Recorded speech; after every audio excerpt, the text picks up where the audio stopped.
dinner tonight. I think Chris Bishop is coordinating it, but he's not here right now. It's 6:30 and it's at this country house. 6:30 at the country house. Thank you for the introduction. Thank you for the invitation to come here and talk. So as it says, I'm going to be discussing the geometry of random and conformally variant objects.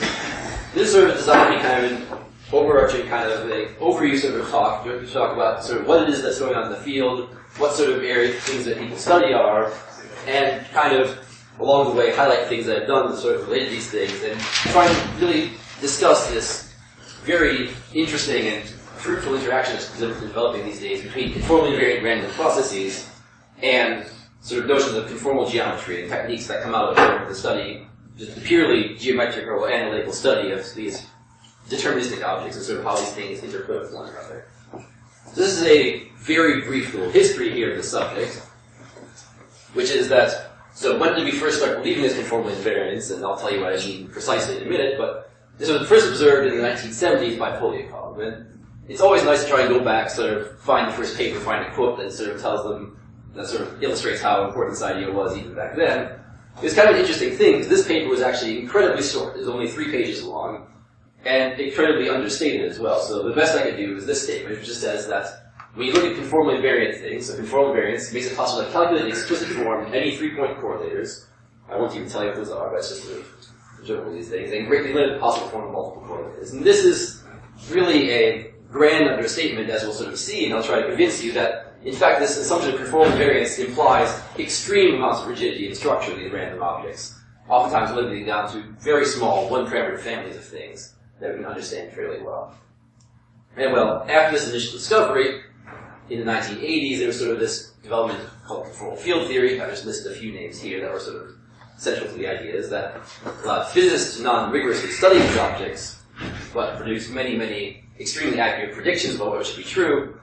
And the bullet point that I'm sort of going to be talking about mostly here today, that I've worked on, is this third point, which is the introduction of Schramm-Loewner Evolutions, and how they allowed us to now gain a very significant, rigorous understanding of sort of the geometry of these models at these critical points that I'll explain in a minute, and sort of other associated things, not just random curves that these Schramm-Loewner Evolutions were originally designed to do, but all other related parts of models, so other related things.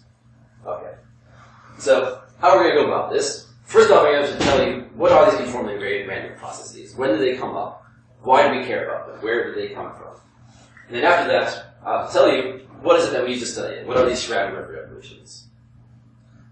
Alright, and from there I'll sort of discuss some of their properties, some of the things I've worked on, and then go on to talk about 2 very closely related questions, which try and generalize this question of what sort of things you want to study to these conformal loop ensembles here, which tell you sort of a richer geometric structure, and these random surfaces, which tell you sort of, yet again, a new kind of question in this region, which will have associated with it new questions from conformal geometry that will have to be sort of answered. And is in this third part, I'll sort of try and tell you about sort of ongoing research and kind of these open questions about what we'd like to see, sort of as an interaction between probability and conformal geometry. So let's start with a simple model, just to illustrate what it is we're talking about here, just to be very concrete. What we're going to talk about here is percolation. So we're going to fix the hexagonal lattice. I've drawn a small subset of it here. And we're going to color half of it white, half of it black. I've colored it gray, just because I already have the background part white. And what we're going to do is that for everything inside this domain, we're going to flip a coin. If probably P comes up, I guess, white, and probably 1 minus P comes up black. When you do that, you get some filled-in region like this. And now if you just only looked at these spins, it wouldn't be very interesting, so these things are oftentimes referred to as spins, because right, these are just independent coin flips, so looked at separately, this is not a particularly interesting model. But if you can now look at something which is a macroscopic feature of these kinds of things, so in this case, this interface, colored in red here, which keeps white always on the left and black always on the right, going from bottom to top, this provides you with an interesting geometric structure coming out of these percolation clusters. Or at least, I'll try and now convince you that it is an interesting sort of random process that one can study and has many special properties. But let's sort of see what happens with these things. So here's a picture of percolation with P equals 0.4. So remember, there's this parameter that tells you what proportion are black and white. So this one's more black and white, I guess. And what you see is that because you want to keep the black on the right, the white on the left, that if you have this interface here, it actually goes entirely along the outside of the region that I've drawn, never really producing anything interesting on the inside. And so this is just saying that if P is small, it forces along the white border. Similarly, if P is too large, there's a sort of this symmetry here to change the white to black. And so if your P is too large, you stay entirely along the black border. But something very interesting happens when you take P in between. This is what's known as sort of a critical phenomenon or a phase transition, which is that when you have P at this particular special value, in this case it's P equal to 1/2, what you see is you have this development of an interface forming, which is a non-trivial random measure that sort of lives on curves contained within the domain, sort of well away from the boundary. Alright, so this is example 1 here. This percolation exploration process, as it's called. And it shows you that when you have these models with parameters in them, these sort of statistical physics models, oftentimes you can sort of tweak these parameters to have some sort of critical value, P equals 1/2 here, so that creates a non-trivial interface. And at this critical value is sort of what the model is at its most interesting. So here, it has this highly non-trivial measure that lives on the inside of the domain. Alright, let's just summarize that. Let me give you a second example, just so we have two things to keep in mind here. This is what's called the easy model. And so, again, I'm going to work on the hexagonal lattice. I'm going to now do something more complicated to get my random measure. So instead I just flip random coins, independent ones for each hexagon. What I'm going to do now is I'm going to sort of consider any coloring at all of these things. And I'm going to look at how many places is there an edge with a white hexagon on one side and a black hexagon on the other. So these things, you want to sort of imagine these things as being places where these values disagree. You want to sort of, in the physicist's point of view, have a little bit of energy. And so things with more disagreement should be less likely. And so if we let n denote the number of edges where you have two hexagons of distinct colors adjacent to them, and then we take the probability of our configuration here, so all possible values of how to assign the spins, either to black or white, we'll take the probability proportional to some value q, a parameter we get to set again, raised to the power n over 2, so the number of edges with the two incident hexagons being different colors divided by 2. And again, we'll consider this. Why do you always only consider that main separation and not the other little? So we'll actually get to that. Later on we'll discuss all the sets of separations. It's just that in this case, it's a geometric question. It sort of is describing what all the different little clusters are is a much more subtle and difficult question than just describing this one single curve. So, to a certain extent, it's maybe historical, whatever you want to say, which is that these curves were understood first. And they're certainly understood the best. But when we get into the second section, the other section of the carpets, for instance, we'll go through and try to understand the collection of all loops. But I see exactly where you're coming from, because you're even sort of seeing what perhaps is the more natural question, right? When you look at this thing, you don't necessarily see a curve. You sort of force the curve to be there by putting on these boundary conditions. What you see is a collection of clusters, and you want to sort of understand all the clusters together. And the curve is just step one in understanding what all the clusters are. But it's sort of a maximum. It's a maximal. Uniqueness question, I guess, is what he's asking. You know? So that once you've induced these boundary conditions, there's only one sort of interface.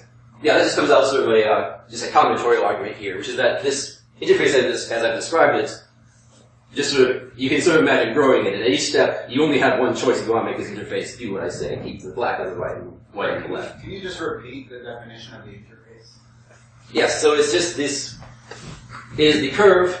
So you started at these 2 points where the white hexagons meet on one side, the black ones on the other. And just what you want to do is you go through looking at all the spins, and as you go, keep the white ones on the left, the black ones on the right. So for instance, here, you're growing from the bottom. You see a white one in front of you, so you want to turn right to keep it to the left. Here you see a black one in front of you now, so you turn left to keep it on your right, and so on. You just keep going around. I guess I'm more concerned. The ambient condition is that you have all the way to the boundary, just one color. The boundary has exactly two components. One, a black and a The white. boundary we fix this, and that fixes the those distance are of these things. Yes? So if we look at all the light-gray hexagons and take their union, that might be a bunch of different disconnected regions, but there's one of them that contains the two edges. Yes. And what we're doing then is taking that region, if it surrounds any black things, we erase them. Yes. And then what's the interface is the boundary of that region after all the isolated black ones have been erased. Yes, that's an excellent alternative definition, yes. 3 answers, that's enough. Fine. Alright, so the key thing with this easing model here, which will make it different, is we have this term here, which concludes an interaction between adjacent hexagons. So hexagons of different colors, having a lot of those makes something unlikely. You like to have hexagons clumped together and be of the same color. So let's look at this again and sort of see a second example now of this critical phenomena, which is going to be the following. So if we take Q very, very large, or I guess near 1 in this case, then your probability measure is something near 1 raised to the number of disagrees, whatever it is. And well, if it was 1, that'd just be the uniform measure again. So this Can you actually, go back and remind us what Q is now, because we haven't heard the discussion. yeah, Q is any number between 0 and 1, and just the way you get the probability of configuration is you take that number Q, you raise it to the number of disagreements over 2. So the number of disagreements means the number of places where there's a hexagon white on one side, black on the other. So it's sum over these edges where you have disagreements on either side. And you're looking at all possible configurations. All possible configurations, yes. But now the disagreements include things not on the interface. Exactly, it includes things not on the interface. Right, but again, we will consider this interface just because the geometry of curves is something easier to understand. And when Q is near 1, maybe I'll go back to this formula here, if Q were exactly 1, right, you'd have Q to the n over 2, and it wouldn't be able to field any of these at all because the probability would just be equal to 1 for every possible configuration, or proportional to 1. They're all the same. But as you sort of lower Q, eventually you sort of get the measure concentrating on things where there's more and more agreement amongst the hexagons. And so if Q here is large, so 0.8, something close to 1, what you see is the picture looks more or less like the percolation picture I showed you before. This is not a picture of a single configuration. Single configuration, yes. Random. Yes, a single random configuration drawn from this measure. Okay. But a likely one, I mean... Just drawn drawn at random for this configuration. With that measure. With that measure, yes. Okay. You take an element from that measure, just pick the probability proportional to Q, the number of edges. So that's actually a connected curve. Yes, this is actually a connected curve. These things can be quite wild, as you see. It starts down here, it sort of snakes around here, and comes back this way. If you wanted to go through and you could trace it, I mean, it'd be quite difficult. But yes, it is connected. I will assure you that. But okay, so this is what you see at Q equals 0.8, and it's not... You're still drawing this interface, but the interface is not the thing that determines the probability. You have contribution to probability there. For alpha the interface, yeah. Exactly. Okay, and so when you're close to 1, like I said, you're not really changing the probability measure by very much. And so you can imagine that it actually just behaves purely like percolation here. And there are some results along this direction. That's how this is the case. But now let's go to the other extreme. So let's imagine that you've now forced Q to be very, very small. So there's an extremely large cost and probability associated with having disagreeing colors on each side. So, adding one more additional hexagon of the wrong color, say in the middle of this, would decrease it by a factor of 0.2 to the 6th, right? So you have the probability going down by a very large factor. And so here there's a very large cost associated to having disagreements. And so what you see here is that when you have this measure, you look at the interface, in fact, converges to the straight line. This was a result proved in 1999.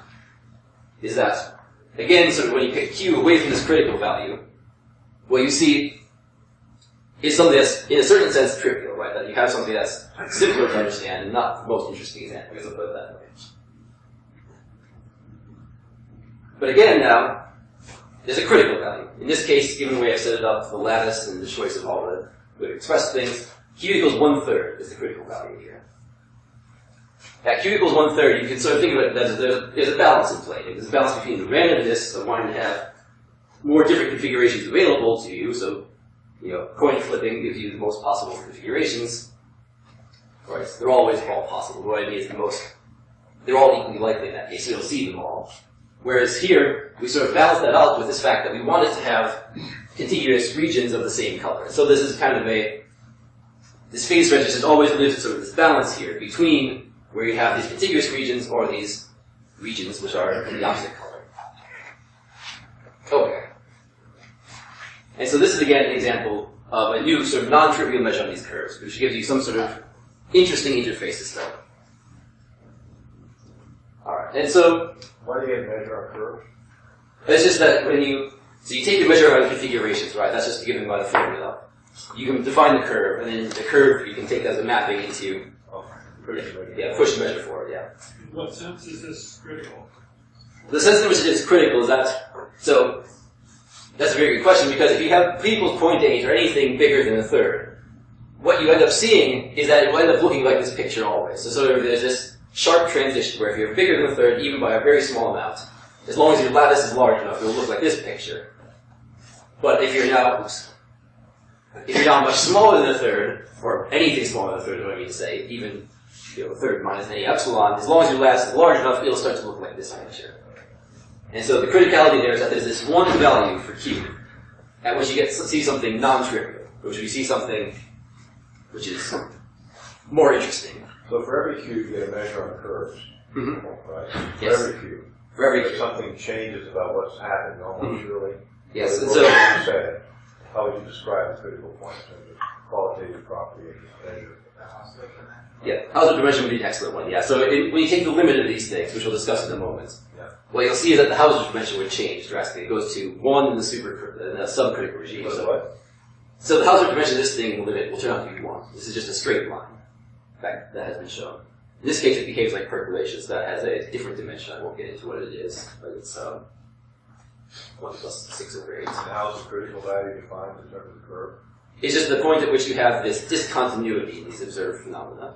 So, for instance, in the Hausdorff dimension, it will have this one value for all values of Q less than a third. It'll have a different value for all values of Q bigger than a third. The dimension jumps. Yeah, it jumps. And at that one value, it takes, one particular value of Q equals, F equals 1/3, is where you see something different. So you have one value of the Hausdorff dimension here, one value of the Hausdorff dimension here, and it's something different in the middle. Do you know the house? It's about 1.3. The dimension of this one is going to be, let's see here, so 1 plus 3 over 8, whatever that works out to be. 1.4. Yeah. So, You don't know how to measure. If you look at Vanderbilt book for a while, you can start to measure. yeah, so you're pretty close to 1.3, yeah. But yeah, there's a formula I'll reference later on that tells you that when you sort of consider these things as SLEs, the Schramm-Loewner Evolution that I alluded to at the beginning, there's a nice way of sort of hooking up everything, these discrete models, to the Schramm-Loewner Evolution, to the Hausdorff dimension. These things are all closely related. And the Hausdorff dimension you were giving us is in the limit as the... Yeah, in the limits, as you said, When you subdivide this hexagonal lattice now and then. Yes. So you just imagine finer and finer lattices. I mean, this is where we're going next. Inversion's fast, right? Yeah, so the rigorous results about the rate of convergence, I believe, are not known. These models are quite difficult. And as you'll see, the understanding of the existence of the scaling limit of the curve I just showed you came about in, I think, around 2008 when these serves. Okay, but so this is very nicely leads into what we want to discuss anyway, which is that we want to consider not just these measures on curves, but their scaling limits. So that means that we're going to take this same region, we're going to subdivide it into finer and finer hexagonal lattices. And so we have these discrete probability measures, and what we want to define is we want to define a continuous probability measure on, say, non-crossing curve within a simply connected domain, connected pair of boundary points, as was sort of our setup there. We want to describe what this measure says, what it sort of... Well, we want to sort of, I guess, just describe what these measures are. I'll put it that way. I'll not say anything else at the moment. And it's discussed to sort of give this what happens when you take the last spacing and set it to 0. Okay. And in both these examples, it turns out that they have the same property shared between them. Same two properties, one of which I'll be able to demonstrate here, one of which I'll only sort of be able to allude to. And the first one which I can sort of demonstrate is something called the domain Markov property. And so what this asks is that if I give you one of these random curves, and I tell you some little initial segment, like, here, I want the curve to start this way. And I tell you nothing else. None of the spins off it, anything like that, just that the interface began with that little segment. Well, what do we know? How can we describe what happens? Is that because the curve began with this little segment, we know that, for instance, this one had to be white because it turned to the right. This one had to be black because it turned to the left. And so we can fill in what the colors had to be on each side of your interface, what these hexagons had to be colored. And so I did that over here. And now if you think about it, what this tells us now, well, the only thing the curve tells us is the color of these hexagons. And when you go into this subdomain now, where you take the domain and cut out this curve, this is do next. exactly, so this is exactly the situation that we started with in the first picture. It's just some domain where I put white on half the boundary, black on the other half of the boundary. And so again, we sample the model in what's left, and you take the curve there. So that's why I've written here in the bottom more rigorously, that if you're given some curve, and you want to know what the measure of the curves are conditioned to begin with some segment, so I just tell you this is what the segment has to be, then the measure on what's left is the measure in the domain where you cut the curve out from the tip to this other point you're targeting. This is what's called the domain Markov property. That's sort of the only thing that you care about when you're growing the feature of the curve is the domain that's left over when you cut out the past of that curve. You say it again. Yes. Because this is it's a good thing to get sort of clear, which is that this thing here, if you're conditioning on the initial segment of the curve, so right, I have one of these interfaces, oops, wrong way, sorry. I have like this interface, and I want to say, what's the probability it started with this curve here? Well, what do you know when you say it started with this curve here? You know that everything to the left of that curve is white, and everything to the right of that curve is black. And when you do this conditioning, that's all you know, because right, when you know this interface, it doesn't tell you anything about this spin directly, because it just tells you about what's next to it. And so now, instead of the domain conditioning with this curve that starts here, you instead look at the domain where you cut this curve out of it. You sort of imagine this becoming part of the boundary. And you color the two sides with white or black.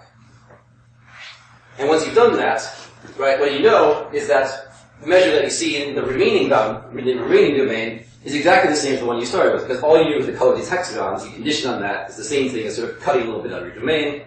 And that way, you get what I wrote here, which is that the measure conditioned on initial segment is the same thing as looking at the measure in the domain where you cut that segment out and add it to the boundary. So this assumes the initial segment is all you had, whereas before there could have been some discrepancy elsewhere. Mm-hmm. You mean there's no other thing except the initial segment? Yeah, I'm saying the only thing that you tell me about I tell you about this curve is that it starts like that.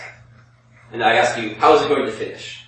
And the answer is, well, it finishes by just sort of imagine cutting that out of the domain and then run the initial process you started with. So whatever percolation is, color every other hexagon, white or black, probably a half.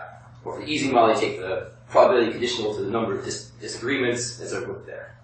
But that's what I'm asking about. There could be some other disagreements, even if the initial part of the curve is there. Yeah, It so doesn't matter.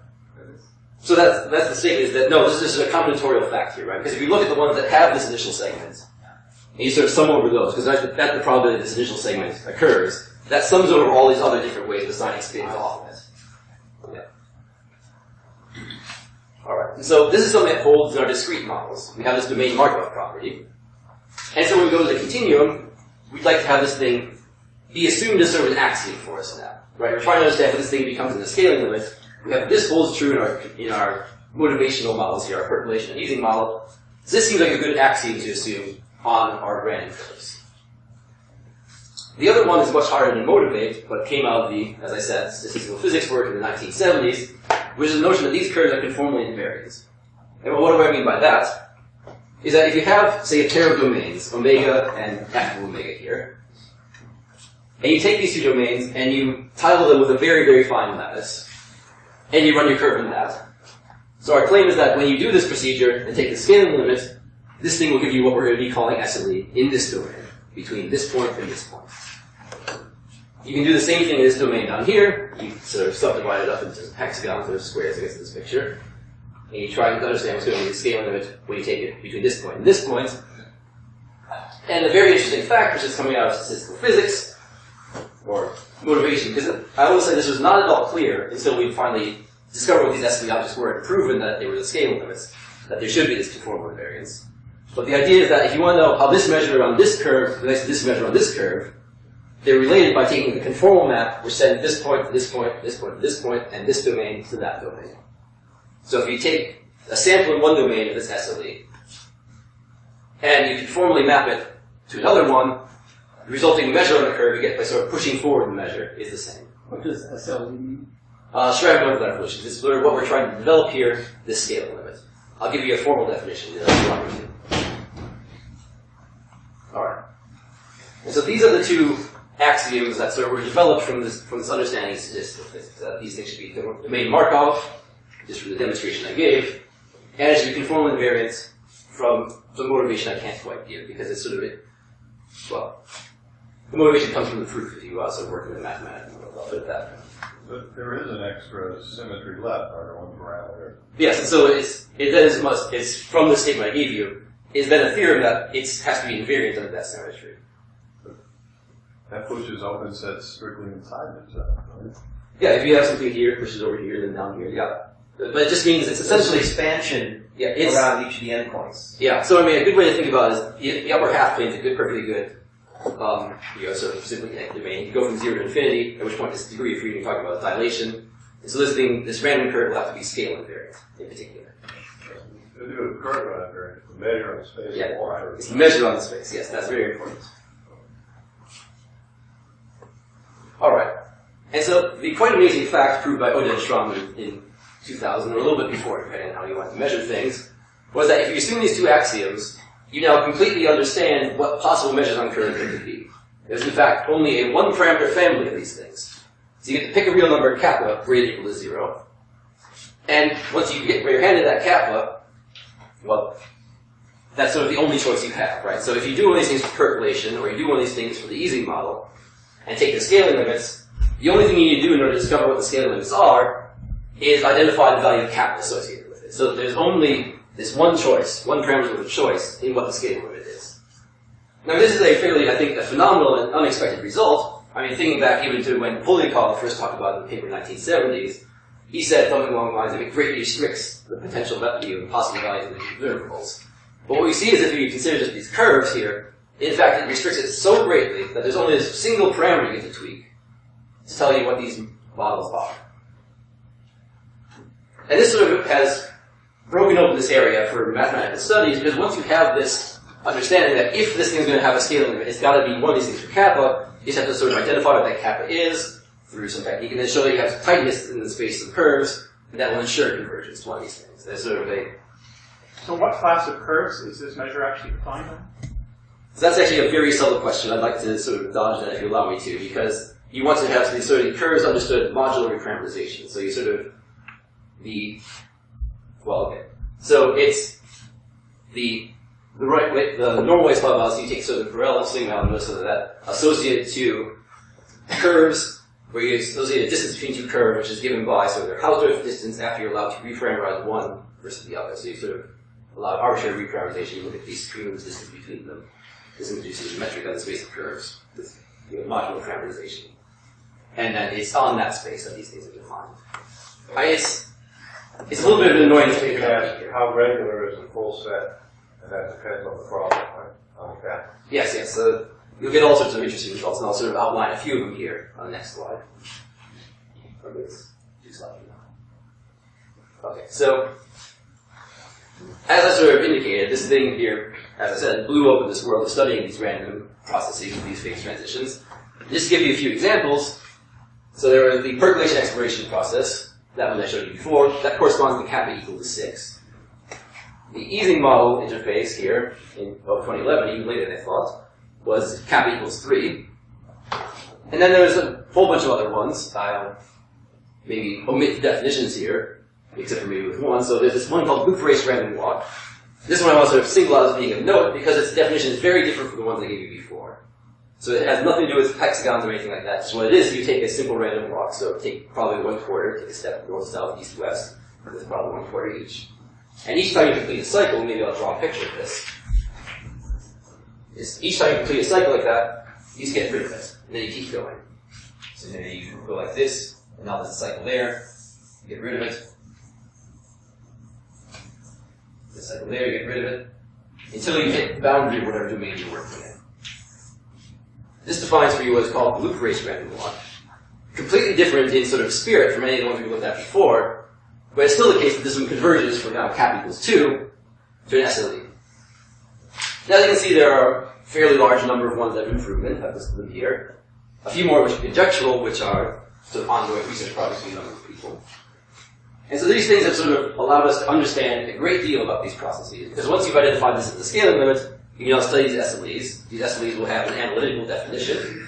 They'll live in the continuum. They don't have any of these combinatorial things about them. And so you can study them using techniques like, say, stochastic calculus, things like this. So sort of familiar tools for probabilists. Alright, so now, let me tell you what the definition is. Of what? SLE. Yes. Because I told you that it's this one parameter family. I haven't told you how to find out what that one parameter family is.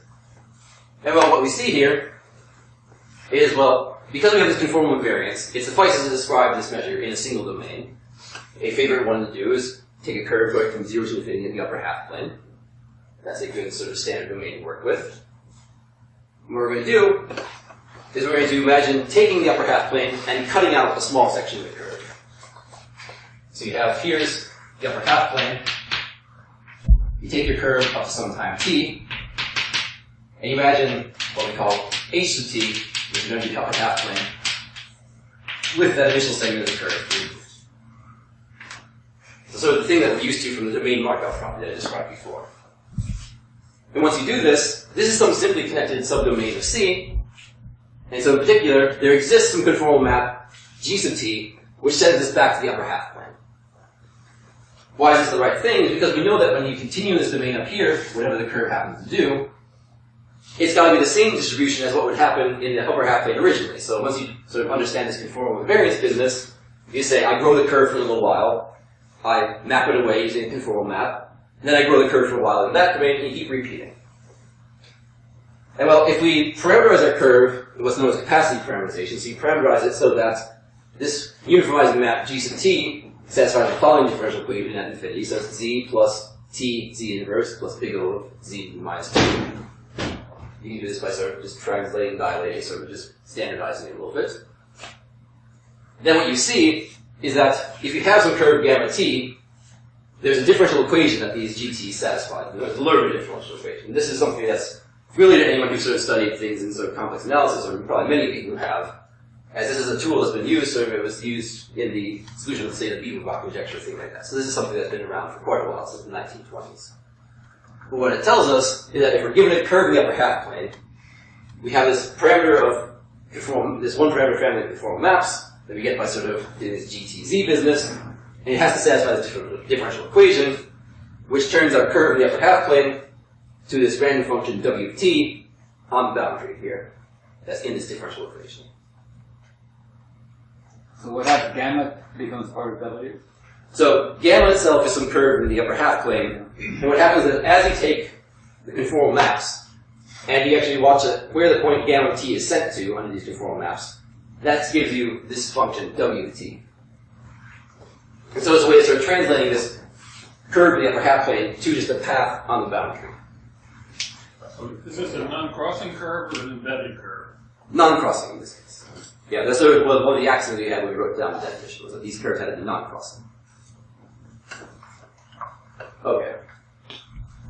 And well, there's a quite beautiful argument for why this has to be the case, but I'll sort of have to omit it because of time constraints. But if you want to look at what this is, you ask, okay, I have sort of this domain Markov property and this conformal variance property that tells you that if you run the curve for a little while, what happens in the domain after that is the same as what you had before, just pushed up by the conformal map. That sort of tells you that when you look at WT, what happens when you sort of pull down the conformal map and look at the tip, it's going to move as a Brownian motion. That's the only possible thing it can do. And that's sort of how Schramm's theorem is proved, is that when you look at these things, those two factors of conformal invariance and domain Markov imply stationarity and independence of increments of the process WT. And one of the theorems you learn in sort of probability, first graduate course of probability, whatever it is that if you have a process which is stationary, stable with independent, identically distributed stationary increments, then it has to be some multiple of a Brownian motion. So SLA means a measure on embedded curves so that you get this Brownian motion when you use the conformal map to put the point on the real line. Yes. That's how it is. Yeah. I'm a little bit confused because the differential equation, shouldn't the right-hand side be a function of z, whereas WT is defined on Oh, my positive apologies. reals? This is GT of Z here, and WT is just WT no Z dependence. That's sort of the key here, is you take this two-parameter thing in the upper half plane, but because it's called self-avoiding, sort of, you can always imagine it as WT is telling you how to steer in a conformally invariant way. So it's a constant depending on RT. Yes. Yes, but you're correct. Yes, there should be a Z right You here. don't need the formula. I mean, the statement is in the definition, right? Yes. Okay. And here's a picture of what these things look like. And I guess a little advertisement, if you want to know what how this such a picture is created, you can come to my talk that's going to be tomorrow. I'll sort of go into a little bit of nitty-gritty details in the dynamics seminar about how this thing is created. It's sort of the interesting relationships to another object called the Gaussian free field allow you to create this sort of thing. But this just sort of lets you get a feel for what these things are. So I picked an SLE3 here, which is the same as what we encountered in the Ising model. So this thing is like the scaling of the Ising model right here. So a discrete approximation of F1. Okay. So let's talk briefly about some properties. Just because I sort of emphasized a few of them already. So the first thing is, from this definition I gave you, it's not at all clear that these curves actually exist. So that's a theorem that was proven a number of years after they were first defined. Because it was defined originally as some sort of growing hull from the boundary. So you just sort of keep looking at where this differential equation makes sense. That gives you something. No one knew that it was a curve or not, but well, they heavily suspected it because that's what they were trying to define. But it was indeed proved, Rohde Schramm 2001, these curves exist. They are simple, so they have no double points for kappa less or equal to 4. Then they undergo a phase transition at kappa equals 4 to become curves that are non-crossing but self-intersecting. So sort of the cartoon picture of this is you have sort of this curve and it keeps bouncing off itself. Sort of like so. So it never crosses itself, but it can touch itself as many times as it wants. Then for kappa greater or equal to 8, this curve actually turns out to be space-filling. So when you run it in the upper half plane, it actually fills up every point in the upper half plane. It passes through each one. But again, it remains non-crossing. So this is already a fairly surprising, property. You're not used to this sort of thing when you study stochastic processes. Here's this formula for the Hausdorff dimension, and I guess this is the formula written down for kappa strictly that's less than or equal to 8. It becomes 2 after that because there's space filling. How could you be non-crossing in space filling? How do you get back into a... So it's just like this. You can intersect, but you can't cross. So if you have some sort of thing that you're building up, and you have a region like this, you can come in, fill in the region, and then head back out again without ever crossing. So it's important that this is, this is a crossing. This is not a crossing. Can you ever get back into the lollipop there? No. So that's exactly the statement. Is that if you want to have this occur, you have to sort of go in here, fill up the lollipop, and come back out again. So these are very strange curves. I'll admit that. They are.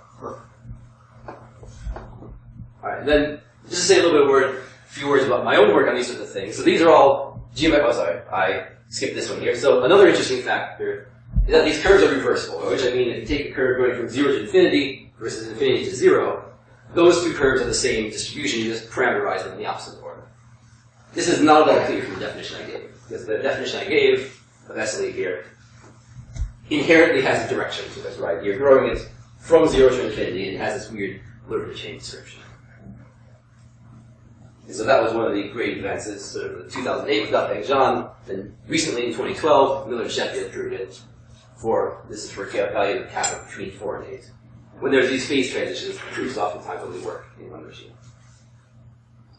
So my own work that touches on these things, these geometric questions of SLE, is sort of the following thing. So, if you look at a pair of points in the plane, and you ask yourself the question, what's the probability that SLE gets close to these pair of points?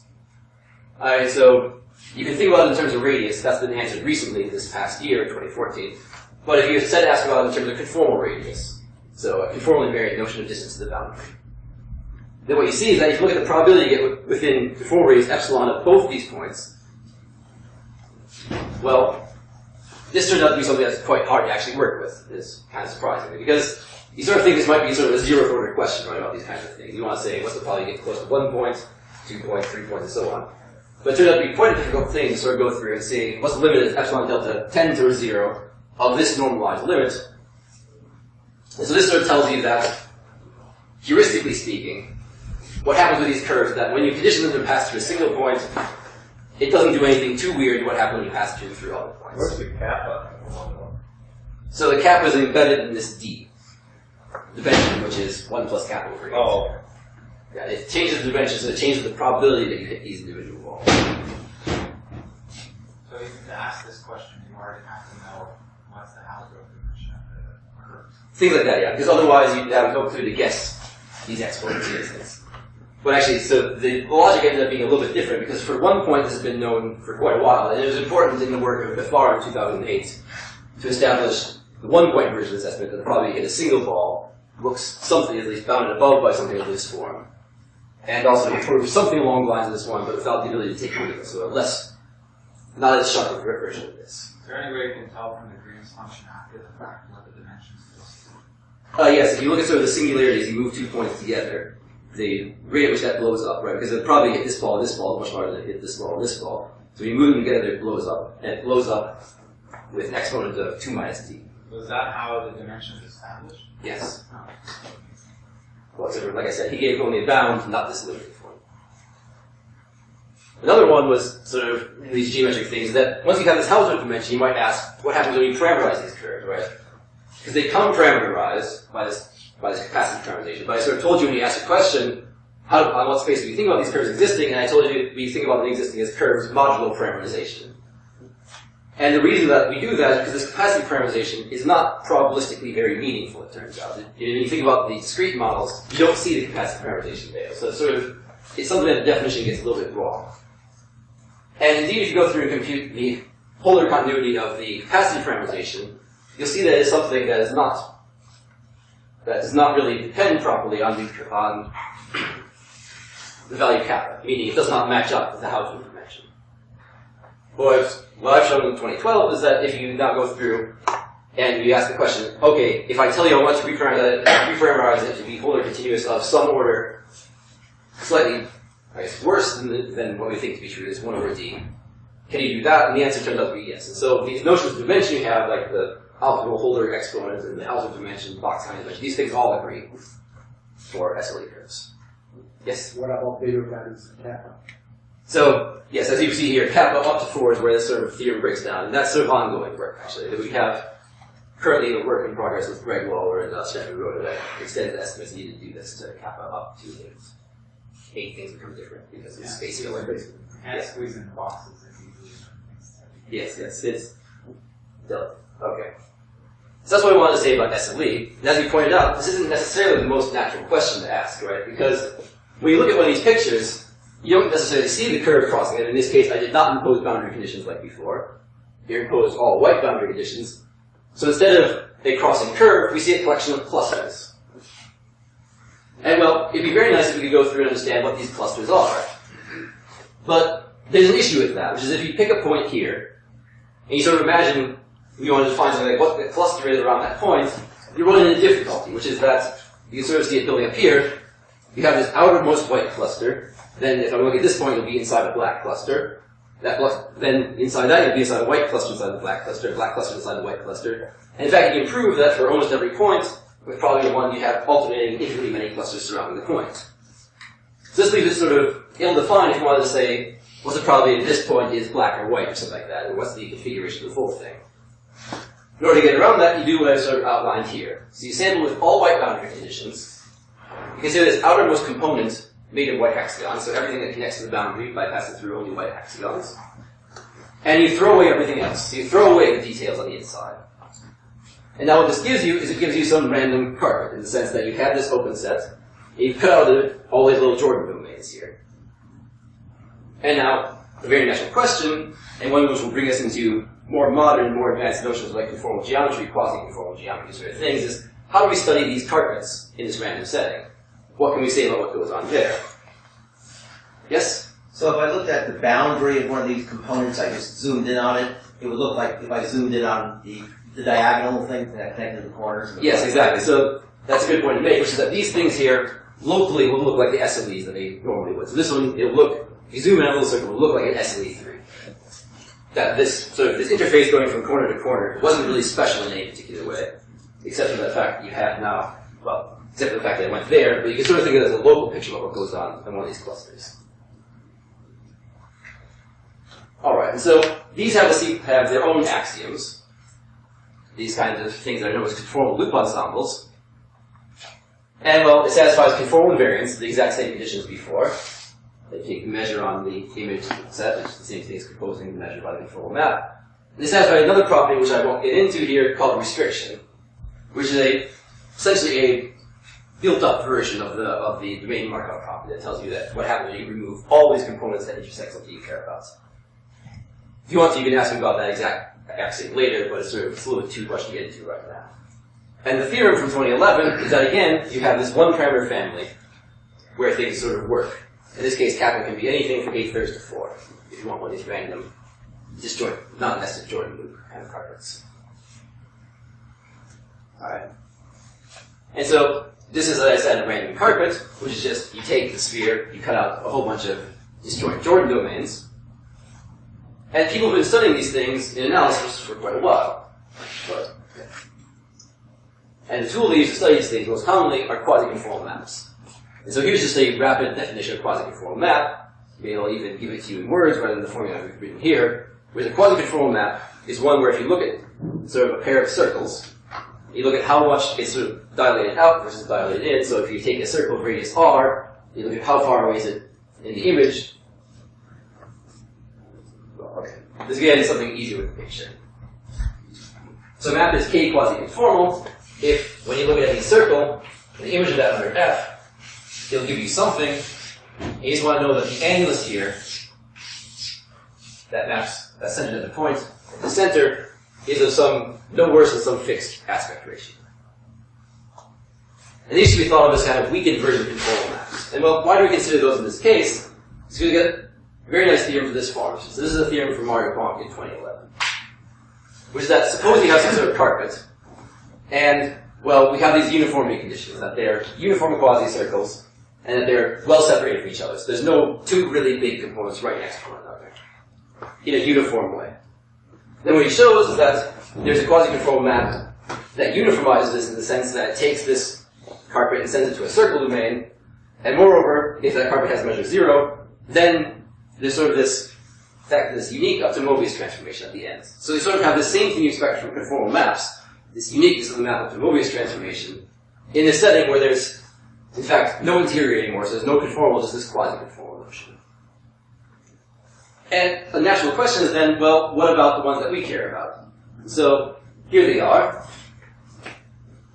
So if I take one of these CLEs, these ones I described to you, and ask, how closely can you get to uniformizing these things? Or how closely does Mario's theorem apply? And well, the fact of the matter is it's nowhere close to applying. The boundary components are not quasi-circles. Basically, it comes up because these SLEs will have bottlenecks of arbitrarily small ratio, just with some small probability. They're not going to be as separated. There's no reason you're going to have two large clusters right next to each other. And so there really cannot be a quasi-conformal map uniformizing this sort of thing. But there's this sort of philosophy that pervades probability, which is that when you have these things that don't actually hold, you can sort of hope that they somehow still hold on average. Or that sort of the randomness that's inherent there means that whatever happens when you get these things that are too close, eventually there'll be someone there farthest apart than you expect or whatever. And these two effects are sort of balanced out. You'll end up having something that can be like a uniformization theorem that's still being proven, even though these things are too bad to have anything like what we're used to in the uniformization theorem.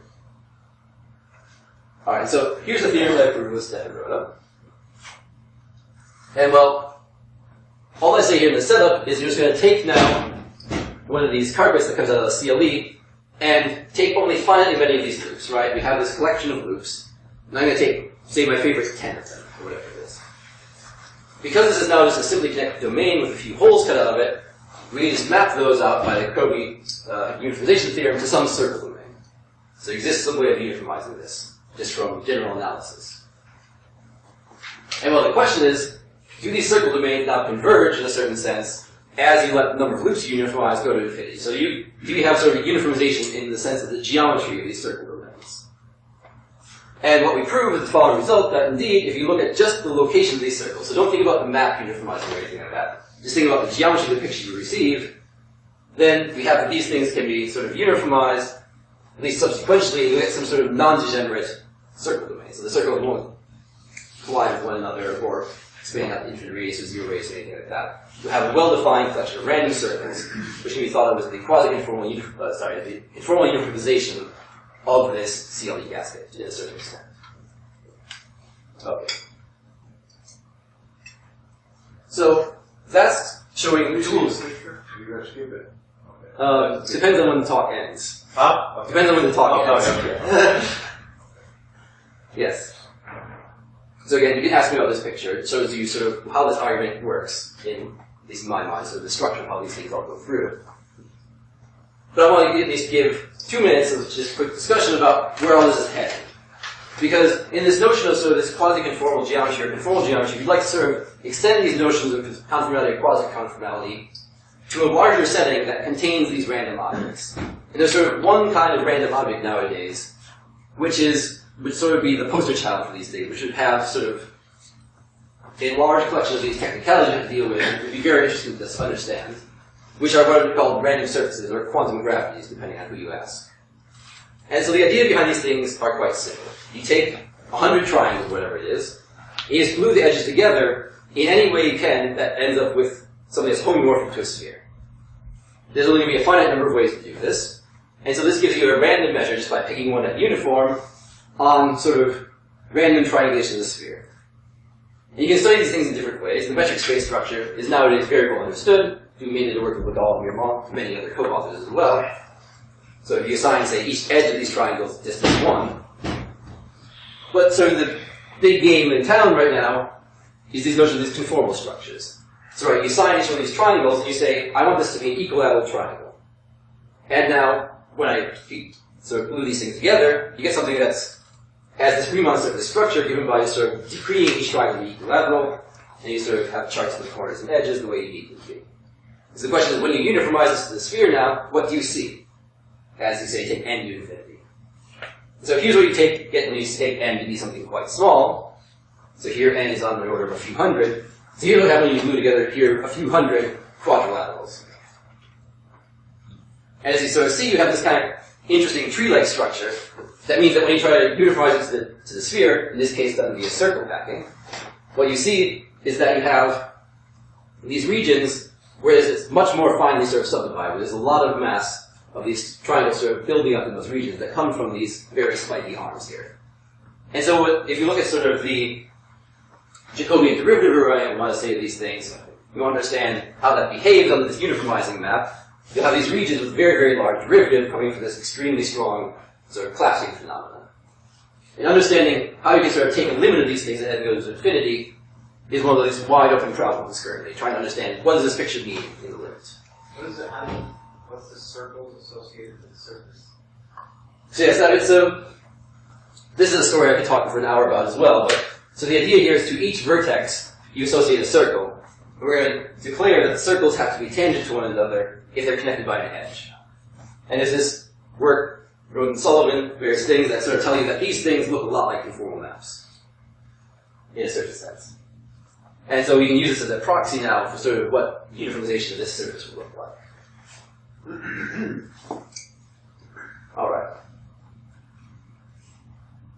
And, let's see here, yes. Another way to study them is to put these random processes on it that I discussed before. So, if you want to understand a surface, something that's sort of a conjecture that exists in the physics literature, a good way to do that is to put one of these random processes, like a percolation or an easing model on it, and see what happens. And sort of the main conjecture out there is that actually if you put it on the right way, nothing happens. So once you uniformize these things, these SLEs, CLEs, all these things you get are the exact same ones you got for deterministic domains, that this randomness doesn't really do anything except for sort of shrink and maybe rotate and dilate whatever little sections independently. And well, this is something we'd really like to understand much better. What it doesn't do anything. Can you repeat that last? So just what it means is that if you take this model on a random surface, uniformize the model to You have a this. space of surfaces and a measure. Yeah, so you have a random surface, and you have a random model on that surface, the easing model. And coupled in a particular way that I'll discuss. You uniformize this, it gives you sort of easing model in a disk, or whatever you want to say. And then you look at what are the clusters there. Same picture that you have to get the SLE has or the CLE has. And sort of the main conjecture out there is that when you do this, you get the same SLE and the same CLE you got if you just did it in the disk itself. So sort of a master version of conformal invariance that tells you that if you do this on even a random surface of a certain kind, and conformally map it, everything's still the same. And, well, understanding one of these things is sort of one of the big questions out there that sort of is driving research into the future. What's the last thing? Many functions, many problems in a geometry, many proofs in a river. You need to prove something. Oh yeah, so this is a statement We which can says, certainly go up to the top of the hour, and I don't mind if you go past it myself, so. okay. Get me in trouble. Well, I'll try to keep it to the top of the hour then. So, okay. So how do you study random processes on these geometries? Well, what you do in the deterministic setting is you take these random processes and you can associate to them functions, which are in some sense holomorphic, right? You want to prove something's conformally invariant, you better find a holomorphic function somewhere, and it'll be something along the lines of expectation of some random variable that ends up being holomorphic. And well, they turn out to be what's called discrete holomorphically bounded lattice, which means the following, that if you look at a quadrilateral, you have a function, say, defined on the vertices of the quadrilateral. A function is discrete holomorphic if, when you look at the image of the quadrilateral, the ratios of the diagonals and the angle between them is preserved. Or put it sort of another way, it satisfies this obvious sort of Cauchy-Riemann-like equation on the face, which is that this minus that divided by the vector between them equals this minus that divided by the vector between them. It's just telling you that you have a well-defined sort of complex derivative on this quadrilateral face. And the astonishing thing is that this definition seems a little bit, ad hoc, whatever you want to say, but it turns out that when you look at these statistical physical models, a lot of these things, these observables you have associated to them, are exactly discrete holomorphic. So they are exactly satisfy this relationship. And well, once you have something that's discretely holomorphic, you really have to say that converges to an honest holomorphic function, and thus you have sort of that converges to the limit. And that tends to be a key component of proving that these discrete models converge to SMEs. So you identify some observable which is discrete holomorphic, which thus converges to a continuum holomorphic function. Thus you have sort of a conformal invariance there from this holomorphicity. And so if you want to do this now on a random surface, well, there's sort of one thing you can do, or one thing you hope to do here, which is follow that same story. You find something which is discrete holomorphic on the random surface, you uniformize that random surface somehow to a random lattice in the plane, and then you want to say that being discretely holomorphic on this random lattice is going to be something that you can take the limit and take that to something which is holomorphic in the honest domain, as you send the number of quadrilaterals in your random surface to infinity. So that definition of discrete homomorphicity, if you now cyclically permute the vertices on the edge of the quadrilateral, is it still consistent? Yes, it's consistent. Yeah. That's actually a very good question, because there's another notion you might want to do is that you have, say, a quadrilateral, you want to have this difference equals this difference, or what you want to say. And that one does not have that property. So if you took the differences over edges, it would not have this nice cyclic permutation property. So that's a very good point out. Alright, and so I've sort of emphasized that these key steps in proving these convergence results is to show that the discrete holomorphic functions converge to continuum versions of themselves, as you sort of send the number of faces to infinity. But there's a problem with doing it on these random surfaces with existing convergence results, which is that for existing convergence results, they all require all the faces to be about the same size. There's some various versions of that, various different statements that are progressively stronger, but they all require some uniform global control on the size of faces in your lattice, or these quadrilaterals. And well, if you think about these random surfaces, when you uniformize them, like in that picture with the circle packing, there's some regions that just have a lot more sort of points packed in that region, so that you don't have this uniform geometric control. Some faces will be, 2 to the 100th time smaller, whatever you want to say. And so you need something that depends not on the actual size of the face, but sort of only controlling local geometric properties of the surface between pairs of faces that, that are right next to each other. And indeed, so we sort of define this thing here. I call it K-round. Just says that if you have these quadrilaterals that are themselves, the angles aren't too small, the ratios of the edges aren't too small, the ratios of the diagonals aren't too small. So, each face itself is something fairly nice. And that all adjacent, so when I say pairs of links, I also mean ones which correspond to adjacent quadrilaterals. So each adjacent quadrilateral isn't anything more than the factor of K small going next to it. So sort of a local geometric term here. Then this still is sufficient to get this kind of control, so that you can have these geometrically decaying smaller and smaller and smaller little faces, but it's still the case that as long as the size of the largest face goes to 0, then you still have convergence of these discrete holomorphic functions to their continuum analogs. And so this is very much the kind of thing you need to have if you wanted to study what was going on in these random surface models and with the associated random lattice models on top of them. Okay. So let me just end with a couple of questions. Which the first thing is the Sealy-Gasket question. So, as I said, we have this partial uniformization result about the geometry of the carpets themselves. What we'd like as well is something that says that you can uniformize these things as functions, the maps themselves. In order to do that, you'd like to have some class of maps under which these things, you can take a limit. So the question sort of here is there a class of functions that's sort of like a weakened version of quasi-conformal or something like that, which contains these ones you obtain by trying to uniformize these random objects. So some sort of slightly weaker form of quasi-conformal that works for this case. And again, sort of natural question here is, with these discrete holomorphic functions, when do we know whether or not we have this convergence? And there's this very annoying factor, which I've talked to a few people about already today, which is that we don't even know if any condition is required at all. So it's entirely plausible that if you have any lattice with some sort of maximal edge length going to 0, no matter how degenerate the quadrilaterals, no matter how much they sort of shrink next to each other, it could still be the case that they always have to converge to the continuum version of the holomorphic function. It's just not very clear.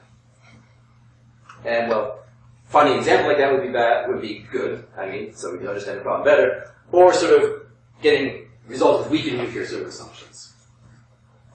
And well, here's sort of a third question, which is something that I'm working on a little bit with Stefan Rohde right now, but I think would be sort of working well with lots of people's interest in this room, which is that what if you happen to obtain a random surface by conformally welding a pair of trees? This turns out to be actually a particularly natural model for these random surfaces. So you take two random trees of a certain kind, and you glue them together, just the same way you glue together say Julia sets with conformal welding. Is there some sort of way in which you can now understand the surface so obtained by this welding to understand better these random surface models? This is a very interesting question that I'm actively sort of looking into and trying to understand what it is that we need to do sort of on the probabilistic side to make sense of these things. And that's all I can say. Thank you very much.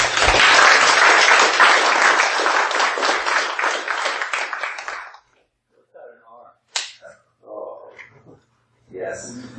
Yes, I did. Uninspiring ending. I apologize. Oh, right. If open the tree, get the complement, flip open the other tree, get a complement, you glue them together like that. Is that what you mean? Yes. Like a formal. Well, what's that? Okay.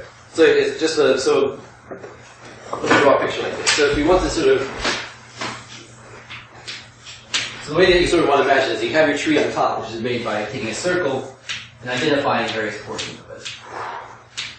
So this thing here, if you sort of, what I mean by the edges here, so that's what I'm about to explain. Is what I mean is if you take these edges, you sort of glue them to themselves. This is a lamination sort of dual of the tree, we're going to say.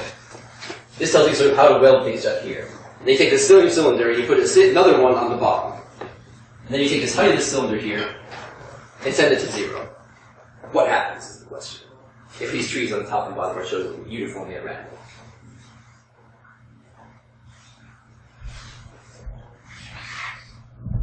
One question? So has SLE and these percolation models been generalized to finitely conformal? So that turns out to be a surprisingly complicated kind of question. So there's been a lot of work doing this. You can do it on the annulus, you can do it on various other special domains. But sort of the issue is, right, if you want to try and generalize these things to finitely connected domains, it's not entirely clear what to do around the holes, right? So if you take one of these spin models, you have to sort of define what your boundary condition is on each one of these holes. So you know to keep either that one to your left or to your right when you hit it. And similar problems come up when you try to do other models like weak-braced random walk. And so it's not at all clear what properties one should expect these simply connected the other domains to have, sort of other multiple connected domains. That's your question, right? What were you discussing? Yeah. Okay, yeah. For SLE, for instance. Yes, for SLE. So the answer is it's not at all clear what to do on multiply connected domains. There are various things, various other axioms people like to put on about what the geometry should be. For instance, that these curves should be reversible as a natural one, because the ones without any holes in it are also reversible. And that turns out to force you to have a single measure in the case of the annulus at least.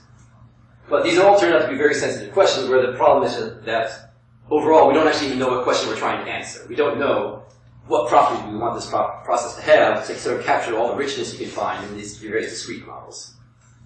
But it's definitely ongoing work by numbers. So you reparameterize curves up to Hausdorff dimension 3/2, I believe. get k less than 4? So yes, 1 plus 4 over 8? yes, 3 times. So what about bigger ones? You said something, I didn't catch it. Oh yes, yes. So the sort of work that's ongoing right now between work ongoing with Greg, Stefan, and myself, we sort of believe we can push it all the way up to 8. And past 8 is sort of it's a different story you have to answer there because you're space filling. So yeah, so that's might be true. Yeah, so there are various technical problems that may be quite a bit harder because there's just there's a summability condition that we needed, which sort of done naively in the probabilistic way does not work. What if you sort of, it's actually another part of the story that would be nice to add in this talk, is it's actually using some tools coming out of sort of various modulus estimates. So there's like Pfluger's theorem kind of thing, applications like Pfluger's theorem allow you to sort of get better control over the summability if you push it up to what you need for a counter of less than 8.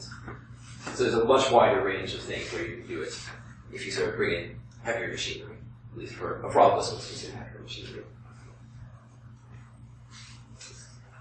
I just say thank you. I told one of our Pfluger's theorem in my class today, and I told my it's really important for lots of things. So I didn't even pay you to say it. So. Oh, yes. Yeah, so here we go, free advertisement. Thank you.